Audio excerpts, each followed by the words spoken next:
Rest in peace, Wesley Shepard. So if Walter White is so egotistical with this huge power complex, why is he a high school chemistry teacher? Like, why doesn't Walter White work in some university somewhere? He has the credentials. And the ability. That's a question for another man, because it doesn't make sense to me either. It makes zero sense to me. Maybe Walter Jr. was born and he just had to snatch up a job, but he just got the first one he could.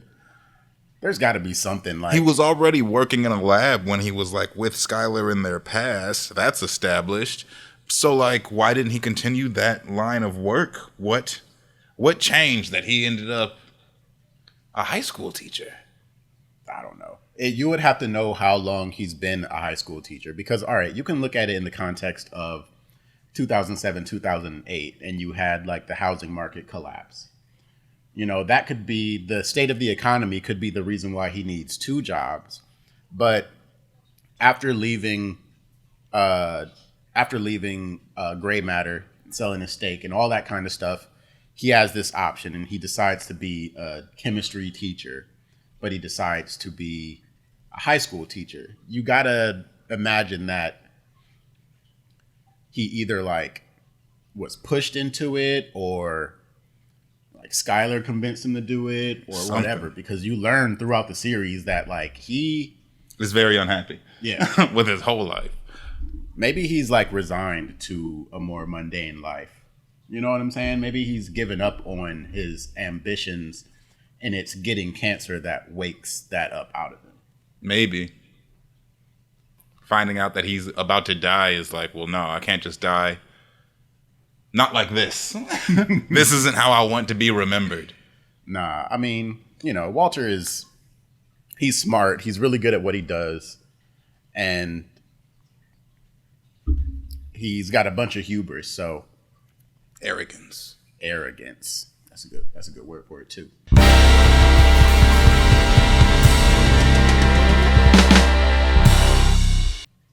Life, Death, and Dopeboys. Yeah. My name is Indy. This is Justin. He's joining me. We just watched episode 5 of season 1 called Gray Matter. A really good episode, but actually like nothing really happens in it, right? Like, does it seem like a bit of an empty... No, I think it just has a lot of personal drama compared to, you know, like gunfights and murder. Right, and shit. Not a whole bunch of like action. Or... I think as far as plot go, this one is substantial. A lot of shit happens. It's probably the most plot heavy. Now that I think about it, yeah, it's probably the most plot heavy episode in this entire season. But it's not like action packed like all the rest. No, of them. not It's at all. Like you're at the edge of your seat and shit. It's a lot of drama. Yeah, I think this episode is very dramatic. So let's go ahead and get into it. Life, Death, and Dopeboys. Episode 5. Joint Ventures. Rocking a fresh jacket and tie, Jesse steps into a realty office ready to kill the game in his job interview. But what he thought was going to be a corporate sales gig turns out to be a sign spinner job where they want my boy to dress up in some full body costume promoting their services. Jesse looks like he just got off meth. Yeah, he looks like he did some meth before he came into this interview. Right. I never noticed it before, but like the look in his eyes. The look in his eyes. The way he's...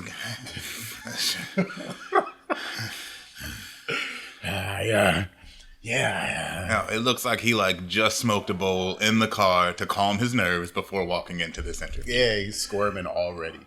And sales. Right. It's like as the interview will be like, oh, this dude's a drug dealer. Okay. Oh, yeah, he's all tweaky and this dude's obviously a drug dealer. And I feel like because I would elaborate on that otherwise. Yeah. Oh, well, it doesn't say anything about sales on your resume. Can you please tell me? He's like, yeah, I'll tell you all about the sales I was in, except for it was. Yeah, go to my website, www.myshot.com/Captain Guess who Jesse bumps into? None other than Badger, an old friend of his, straight up rocking that costume like a champ. They both take a moment to catch up, reminiscing and stuff, and then they find themselves in this shady alley sparking up. Realistically, couldn't he just do this bullshit until they give him an opportunity? They said they need 2 years experience, though. It was a fucking real estate agency. Real estate? That's why. That's how you know he was high on meth. I like the squeaking sound that they add to Badger's shoes while he's running across the street. Hey, man! Yo, man! Just to make him a little bit more goofy. He's already dressed up like a dollar bill with wings. Oh, let's add up to that. Let's kick it up 2 notches. So there they are, puffing on some weed when Jesse drops a bombshell. He's thinking about calling it quits on the drug game. Time for a change, a different path.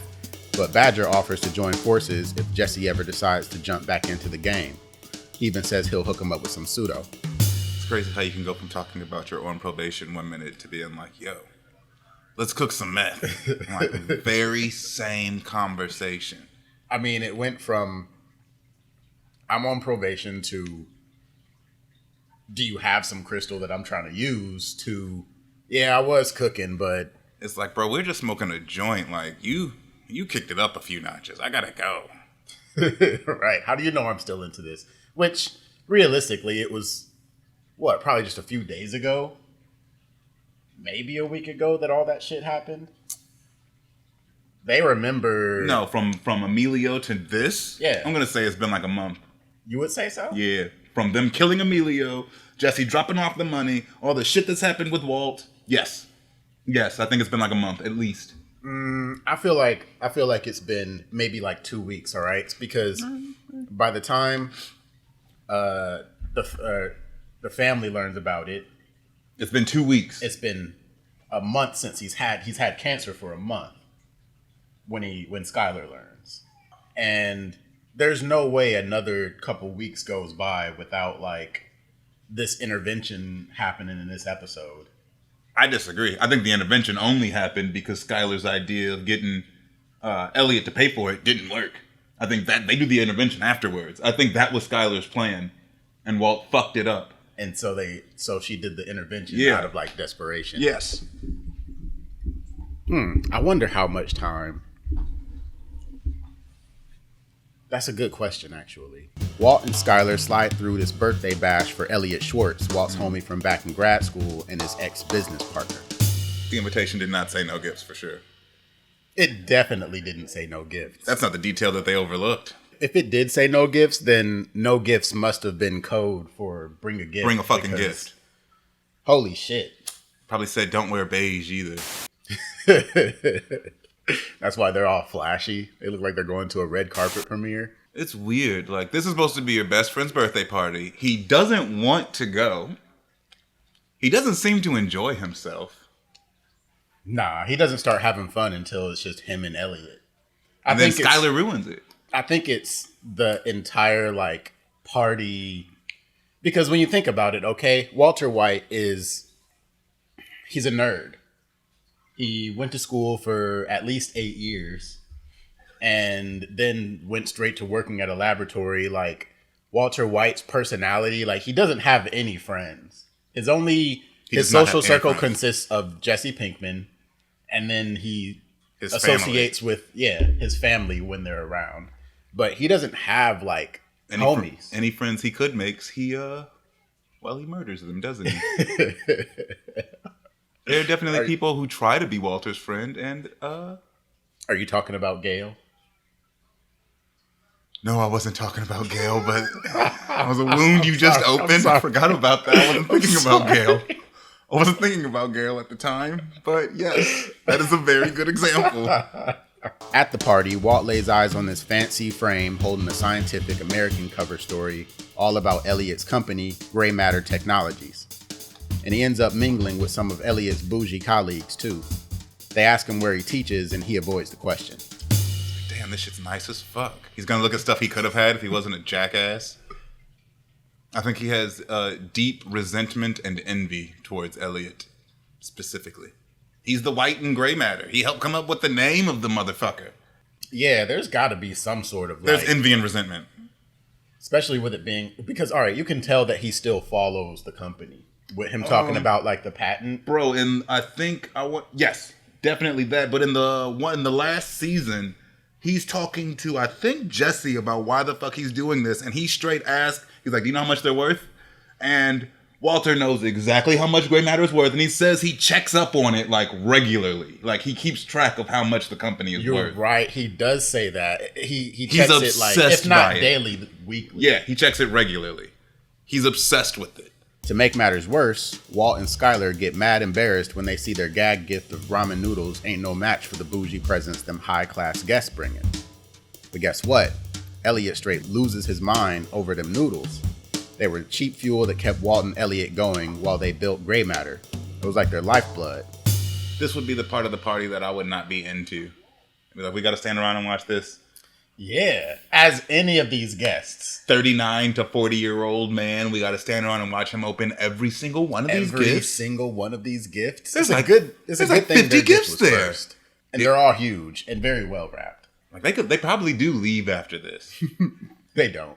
Oh wait, all the other guests? No, them. Nah, they stick around. Him and You're right. I'm stupid. hey man, I know like everybody in this crowd that he invited are probably like a nice good like variety of ages, but some of them dudes in the back, like They're old. That dude right behind Skylar, yeah, he's old. the dude like where did she come from? That dude. That lady back there. I don't know. Maybe None it's of Elliot's them would parents. stand for this. Like if I would be like, can I have a chair? Like, how long are we gonna be standing here? Elliot starts grilling Walt about where he scored them ramen noodles since they supposedly ain't been on the market for a hot minute. And yeah, either Walt has had those noodles for like a really long time, or Elliot is really out of touch. Elliot's disconnected with the normal people. They're that rich. Bro, no. It'll be like if I brought you some ramen noodles and it was like, Like Top Ramen. they still make this? Yeah, bro. Where It's did a you staple find for these? Walmart. Like right down the street. What are you talking about? Like if you Mark's. What do you mean? Where did I find these? Like there's some relic from the past. Yeah, no. They still make these regularly. After all that reminiscing about the good old days, Elliot tries to hook Walt up with a job at Gray Matter. But hold up. Walt straight up declines. Ain't interested. And what's Dumb. because he's dumb. And what's Elliot's response? He starts talking about that bomb health insurance Gray Matter got. Like that's supposed to sway Walt or something. Should have. It should. But he shouldn't have mentioned it. You know what else, too? You think, all right, these dudes have known each other 25 years. Yeah, Right? yeah. You'd think Elliot would already know that about Walt. He's like, Walt's not going to be cool with the fact that I already know that he has cancer. I should handle this lightly. I should do everything I can to avoid letting this man know. That I know he has cancer. Because I know he's not going to be cool with it. Because I've known him for 30 years. Especially remembering how your relationship ended. Yeah. Like you should have Maybe- a good idea. Like Maybe I should approach this delicately. no, like Nope. We have the best health insurance. Whatever you need. cancer. Yeah. Motherfucking cancer, nigga. We can even cure cancer. I feel like if it were me, I feel like I would have, all right, put the offer on the table, let you say no, and then for the literal rest of the night, I would have been trying to convince you to take the job or try and find a way to tell you or to get you to tell me that you have cancer. Because, like, at this point, Elliot knows that Walter has cancer. Mm-hmm. Walter is just figuring out or learning that Elliot knows. Yeah. So while I still know and you don't know that I know, I'm trying to get you to tell me so that I can make a more persuasive argument. Not just throw it out of the blue. I think there's just like, it's like a lack of tact on Elliot's part. I feel like if Elliot actually cared, he'd have just given Skylar the money. Yeah. He would have just cut Skylar a check right quick. Yeah.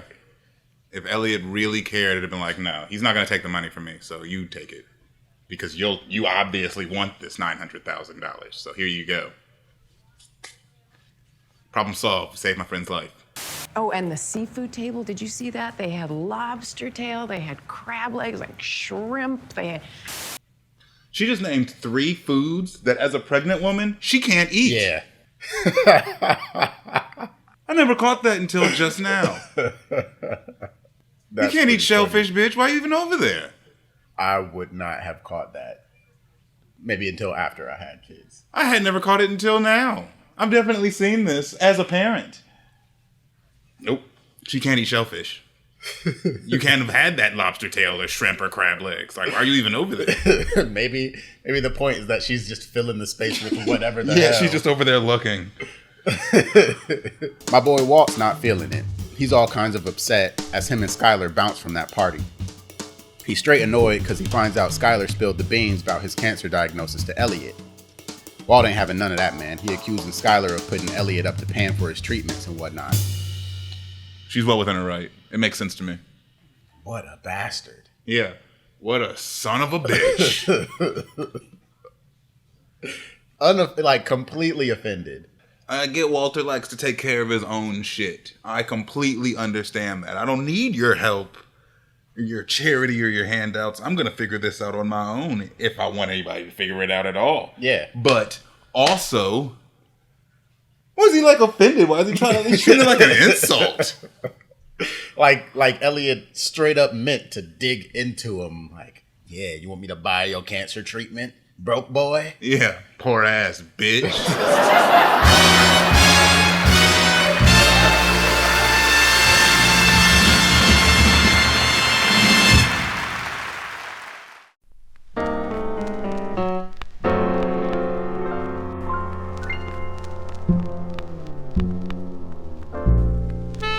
You are now watching Life, Death, and Dopeboys. What exactly did he say to you? He offered me a job. What? Yes. And then when I turned that down, he flat out offered to pay for my treatment. Well, what I would say is that... Take the talking pillow.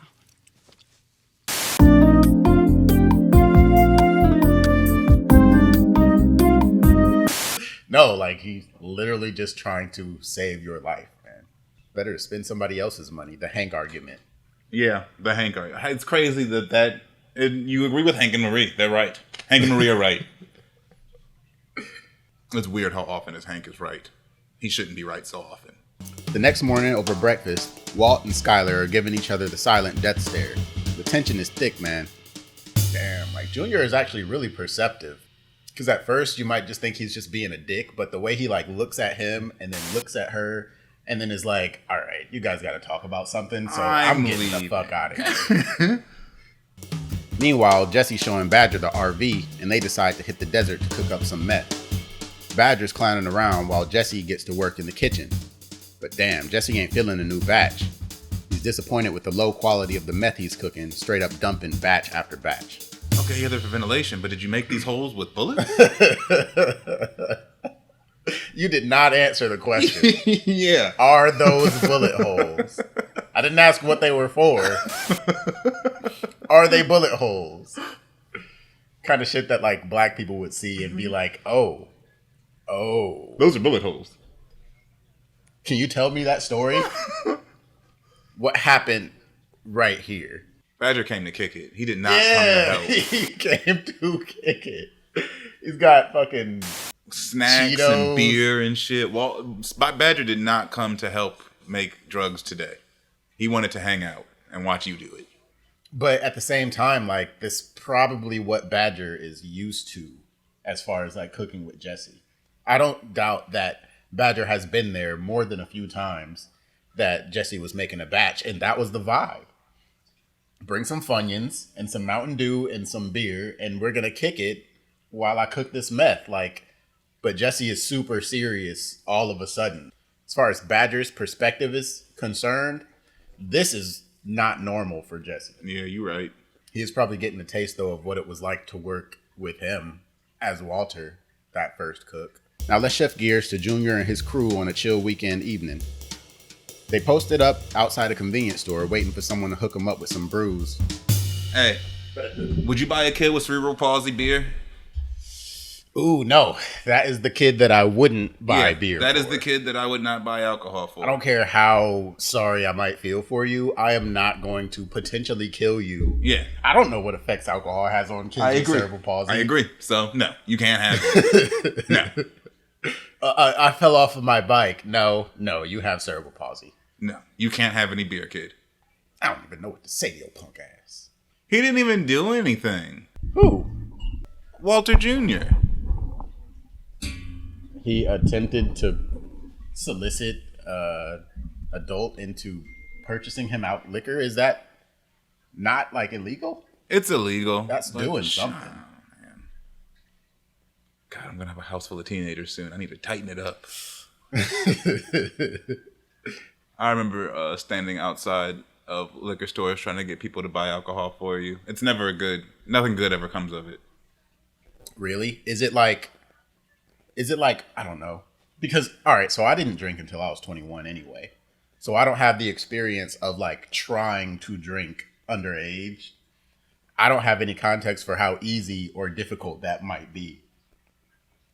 Was it hard to get drunk as a kid? No. But also, you like had to know a creepy adult or something. Like, or hang out with like college kids or something, because you're gonna have at least one college kid who can get alcohol. But no, to be like in high school, to be Walter Jr.'s age, you're either standing out in front of the liquor store or you know a creepy 21, 22-year-old who should not be hanging out with these high schoolers.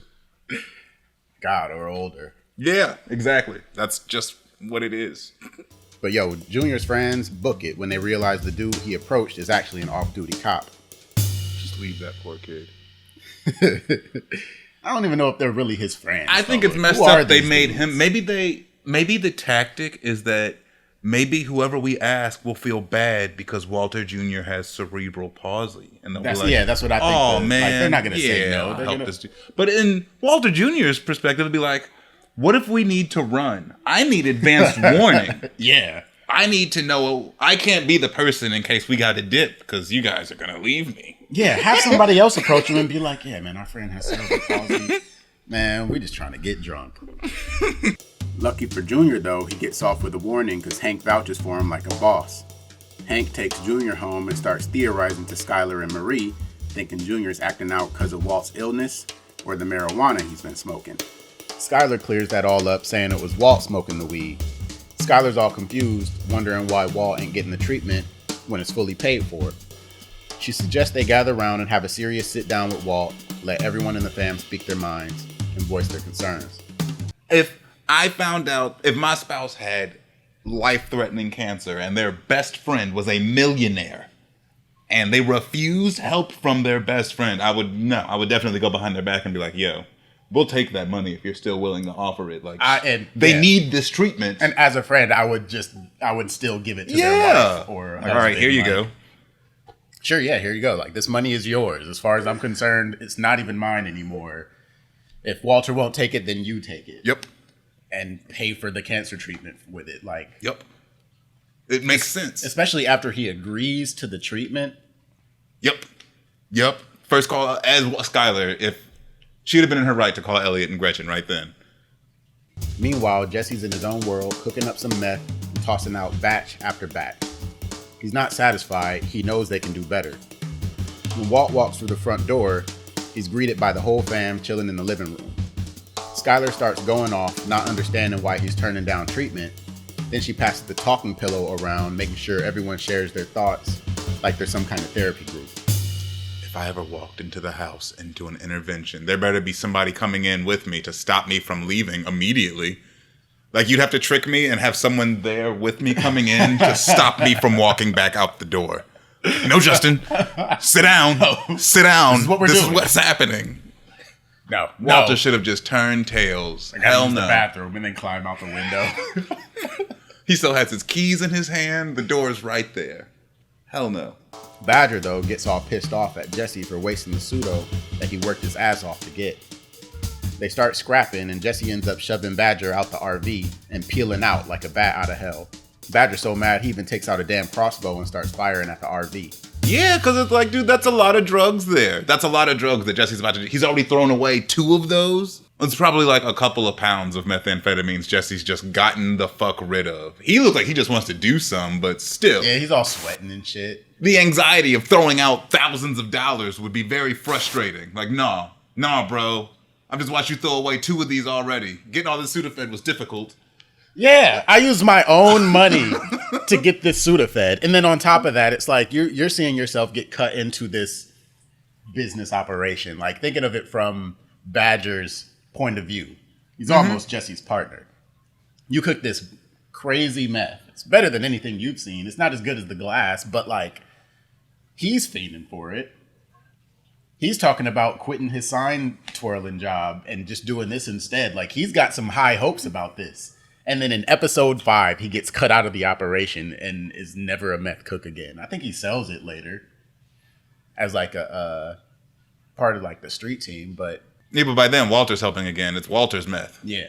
By then I think they've met Walter. Yeah, this is like having that dream where you find a bag of $10 million and then Somebody takes it. Yeah. That's what Badger is going through right now. That's why he just chased Jesse up the road with a crossbow.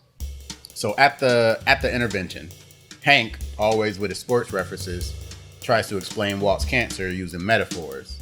Yeah. The applied appeal to reason.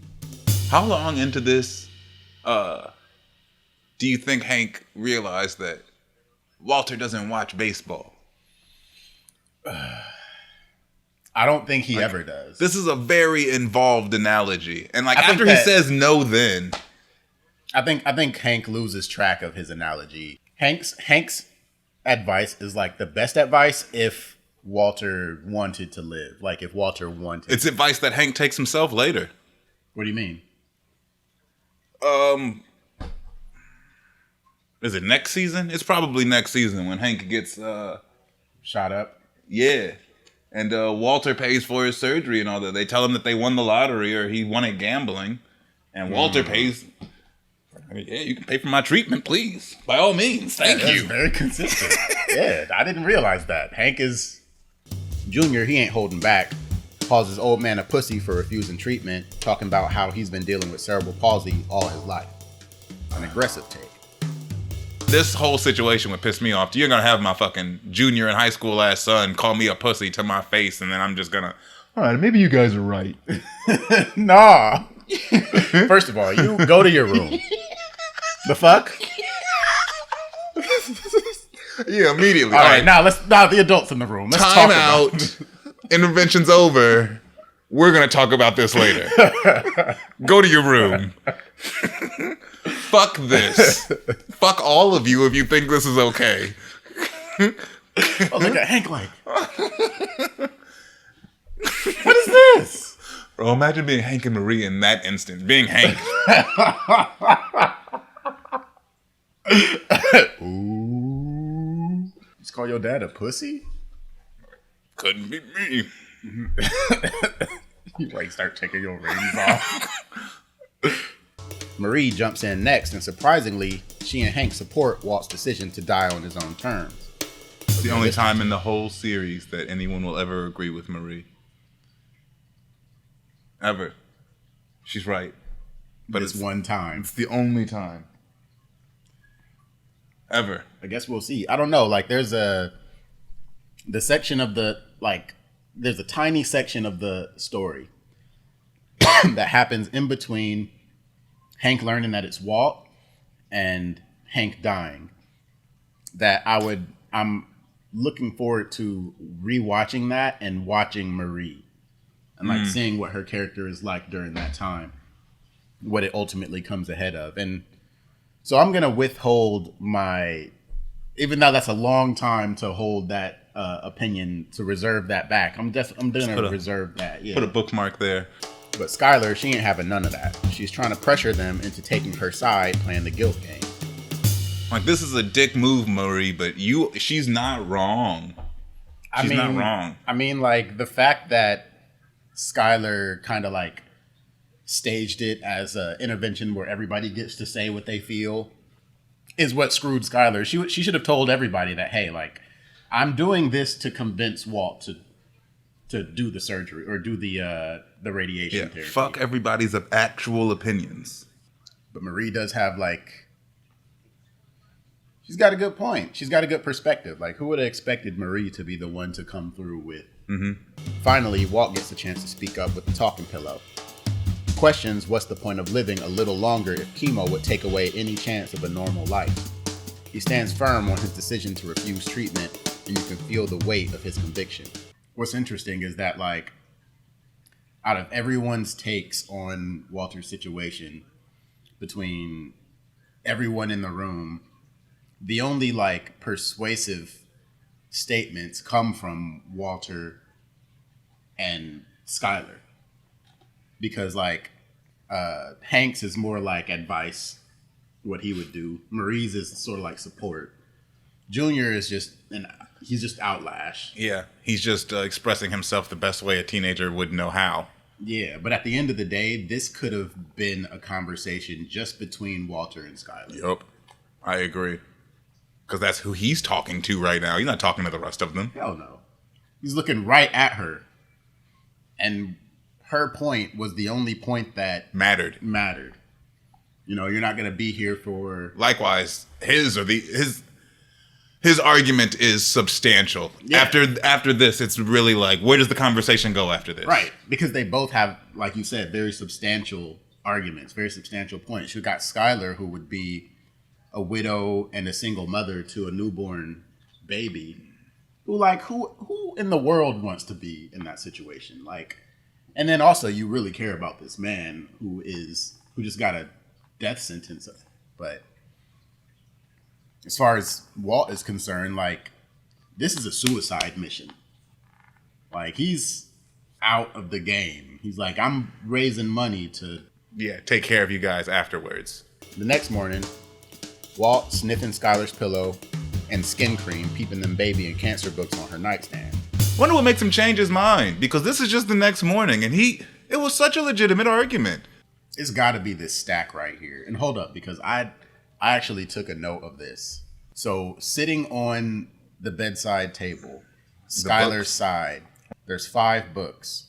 One of them's about cancer treatment, and one of them's about baby health. Yeah, there's Healing Gourmet, Eat to Fight Cancer, How Babies Talk, The Very Best Baby Name Book, While Waiting, which is a prenatal book, and then Taking Care of Your Child, A Parent's Guide to Medical Care. And if you read the stack from bottom to top, there's like this progression. If you say the bottom book is the top book is the most recent book she read, and the bottom book is the less recent book. What has taken her priority? What is pulled from her attention? So if you take this, let's just imagine that this wasn't like, let's pretend she didn't plant these books on some petty mind game shit to fuck with Walter. The progression would go that from Taking Care of Your Child, A Parent's Guide to Medical Care, you would think that's about like Junior. And then to the prenatal book, and then the baby name book, and then How Babies Talk, and then Cancer. And yeah, you kind of get a feel for like where her head's been at. Like, she's a problem solver. And he is being selfish. I can see being like, okay, dear. Fine, I'll do the treatment. Like she like messed her hair up on purpose. Like she Probably been up reading that cancer book, stressed. Stepping into the kitchen, Walt tells her he done flipped the script and he gonna take the treatment. The two of them roll up to a cancer clinic that day. It's weird because it's like Skylar is portrayed as being so pushy, but who the fuck wouldn't be in this scenario, in this situation? It'd be like a desperation. Like, even if she isn't pushy before this show starts, which surely she is, but even if that isn't her personality before this show, from the moment you find out Walter has cancer, it doesn't really, you can't really hold it against her. Yeah, from the moment, yeah. Even before that, like before she finds out, when Walter just starts acting weird, who wouldn't notice that about their spouse that they've been with for 20 plus years? Later, Walt pulls up to Jesse's crib, but before he gets out of the car, he gets a call from Gretchen begging him to take her and Elliot's money for the treatment. Yo, she got in her flyest outfit to make this phone call. I don't know, man. If I was wealthy, every outfit would be my flyest outfit. This outfit goes in the trash tomorrow. Yeah. This is the flyest shit I've ever seen. I'm going to wear it one time and then it'll never be seen again. I gotta wear something flyer. Limited edition. We're going to burn it. She asks Walt if this whole thing is about him and her. Walt says he's grateful for the offer, but fronting like his insurance got it all covered, he turns down the offer. Look at this. The pause of a lifetime. That's all you needed, Gretchen. Is this about you and me?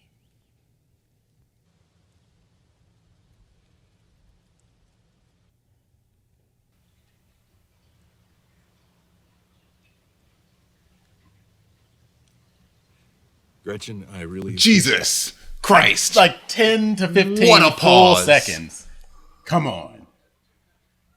What Yeah, a there's- pause. Walt slides up to Jesse's crib and straight up asks him if he wants to get down and cook. And that's the F.